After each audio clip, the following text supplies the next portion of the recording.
opportunity to interview you. Welcome to Singapore. Yeah, thank you. It's great to be here.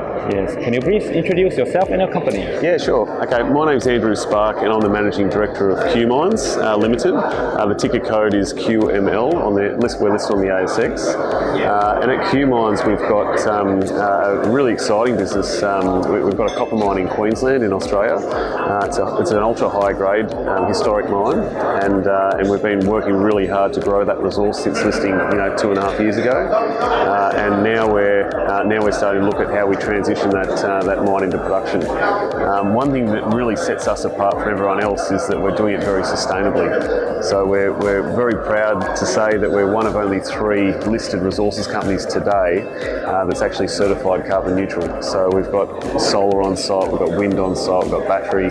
So we're really trying to show that we can mine these assets sustainably. So yeah, really exciting time to be a QMines shareholder. Yeah. Where do you see opportunity in this current commodity cycle? Look, I think in my mind it's all about these battery metals, and I know everyone's heard that a lot. I think copper's been overlooked a little bit recently because China's slowing and there's some challenges. But I think if you're prepared to look past that, the valuations in the copper space are extraordinary, and they're really once in a decade type valuations. They're so cheap. And to put that in perspective, when we listed only just over 2 years ago, the comps were trading at about 600 in Australia. The copper comp comparables were trading about $600 a tonne. We're currently trading at about $100 per tonne. So there's a really great opportunity if you're brave enough, to look at some of these businesses. You can buy them very, very cheaply at the moment. Right. What do you think are some of the factors that investors will look at, when they look at a junior ASX resource company? Yeah, look, a really good question. I think there's a couple of really important things that I look at. I ran a resources fund for some time, so I'm really tapped into how you should invest in this space. I think the most important thing, or some of the most important things, are capital, access to capital. So you need a board, especially in these challenging times, that can access capital. Is very good at promoting their business and raising capital at reasonable prices. So capital is a really important one, so you continue to grow your business. The second one is jurisdiction. We're really lucky that we've got an asset in Australia, and Australia's well known for being a tier 1 jurisdiction, very safe.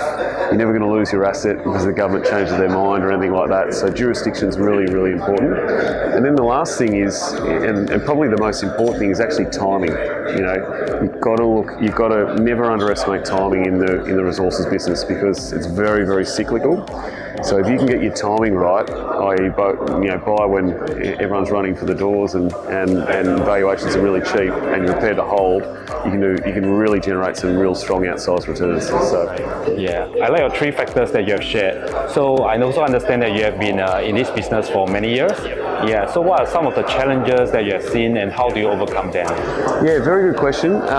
Really, the challenges are quite similar to in that probably the biggest challenge in the mining business is it's very cyclical. Okay, so you've got to really plan your business and think long term about your strategy and be prepared for the downturns.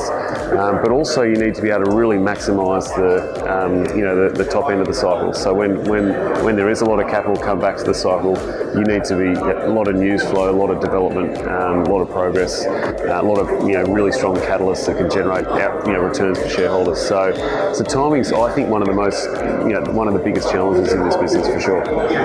Yes, there's a lot of millennials out there right now. They are taking up internship jobs, roles in the finance-related industry. Is there any advice that you can share with them? Yeah, look, very, very good question. Obviously we all start as younger guys and girls in the business, and I think the only advice I'd give is just be prepared to work hard, and you've really got to understand your product. So when I was younger, I basically decided that I wanted to be in the resources space. So I moved over to Perth, which is the epicentre of the Australian sort of resources business, and I wasn't afraid to work on a drill rig, even though I had a finance and capital markets background. I went and worked on drill rigs. I'd hang around with geologists a lot, sit around the campfire, hear the stories, and I just really immersed myself in the geology and the technical side of the business. And I think if you can really understand your product and understand the technical side of the business, you'll do extremely well. It is a fantastic business. Yeah. Wow. Very impressive. Thank you very much for your time today, and I wish you all the best. Yeah, thank you very much. It's been great to be here.